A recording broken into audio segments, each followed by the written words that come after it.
Selamat datang di panduan pengisian metadata statistik indikator.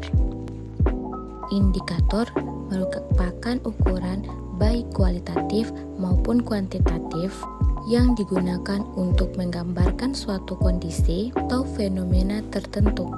Indikator digunakan sebagai alat ukur untuk pemantauan dari waktu ke waktu sehingga dapat mendukung proses evaluasi dan pengambilan kebijakan.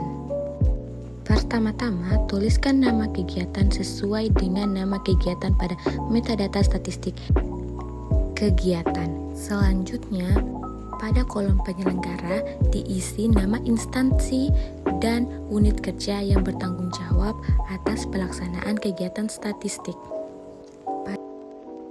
Pada kolom nama indikator yang digunakan untuk menyebut nilai hasil dari perhitungan suatu variabel. Indikator dapat berbentuk jumlah, rata-rata, persentase, indeks maupun ukuran lainnya. Contoh, indeks kepuasan konsumen, jumlah penduduk, rata-rata lama sekolah, atau angka harapan hidup. Pada kolom konsep merupakan ide atau satuan pengertian dari indikator yang dimaksud. Dalam satu nama indikator dapat digunakan lebih dari satu konsep. Jika terdapat lebih dari satu konsep, maka masing-masing konsep dapat diberi nomor untuk memudahkan penjelasan. Selanjutnya, pada kolom definisi diisi penjelasan yang menerangkan maksud, batasan, dan cakupan suatu indikator agar tidak terjadi perbedaan interpretasi antar pengguna data. Pada bagian interpretasi, diisi penjelasan terhadap indikator yang dihasilkan dari kegiatan statistik agar maknanya dapat dipahami dengan jelas dan rinci.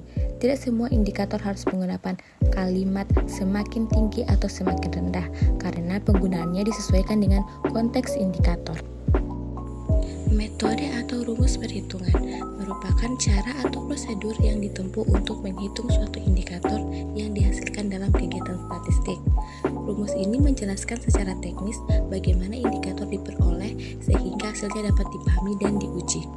Pada kolom ukuran diisi dengan unit yang digunakan untuk menunjukkan jumlah atau cakupan suatu indikator. Dalam pengisian metadata, indikator dengan kata jumlah diseragamkan dengan menggunakan ukuran total.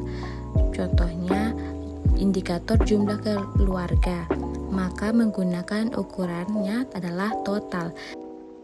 Sedangkan pada kolom satuan adalah besaran yang digunakan untuk mengukur nilai indikator. Untuk indikator tertentu seperti indeks atau rasio, isian satuan dapat dikosongkan karena tidak menggunakan satuan pengukuran secara langsung. Selanjutnya, klasifikasi penyajian diisi dengan penggolongan data secara sistematis ke dalam kelompok atau kategori berdasarkan kriteria yang ditetapkan. Contohnya, data disajikan berdasarkan klasifikasi wilayah, klasifikasi komoditas, lapangan usaha, atau dikategorikan menurut jenis kelamin, kelompok umur, dan lain-lain. Kolom selanjutnya, apakah indikator merupakan indikator yang komposit? Ya, ciri-ciri indikator komposit adalah dibentuk dari gabungan beberapa indikator lain. Indikator pembangun dapat disajikan secara terpisah, dapat berasal dari kegiatan statistik yang berbeda, atau melalui proses perhitungan yang kompleks. Contohnya adalah indeks desa atau indeks kesulitan geografis. Apabila indikator termasuk indikator komposit, maka kolom 11 dan 12 akan aktif. Pada bagian ini, tuliskan nama indikator pembangun sebagai komponen pembangun indikator komposit. Selanjutnya, cantumkan judul publikasi atau URL yang memuat indikator pembangun sebagai sumber rujukan. Jika berasal dari kegiatan statistik yang sama, cukup diisi dengan nama kegiatan statistik tersebut. Pengisian ini bertujuan agar asal-usul indikator komposit dapat ditelusuri secara jelas dan transparan. Apabila indikator bukan merupakan indikator komposit, maka kolom 11 dan 12 tidak aktif, sementara kolom 13, 14 dan 15 aktif. Pada bagian ini, tuliskan nama variabel pembangun yang digunakan dalam penghitungan indikator, serta nama kegiatan statistik yang menghasilkan variabel tersebut. Khusus untuk kompilasi produk administrasi, kolom kegiatan penghasil tetap diisi dengan nama kegiatan statistik terkait. Selanjutnya, tuliskan level estimasi dari indikator yang dihasilkan.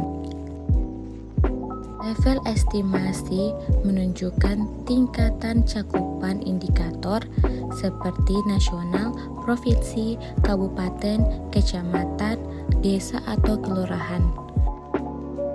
Dalam pengisiannya, cukup tuliskan wilayah terkecil yang menjadi cakupan estimasi dan pastikan level estimasi konsisten dengan klasifikasi penyajian.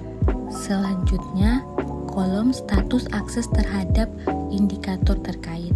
Status yang menunjukkan apakah indikator dapat diakses atau dipublikasikan untuk umum atau tidak, atau hanya untuk kepentingan internal. Penentuan status ini memudahkan interoperabilitas data. Jika akses terbatas, maka diisi tidak. Dan jika terbuka untuk umum atau dapat diakses sebagai open data public, maka dapat dituliskan ya atau angka 1.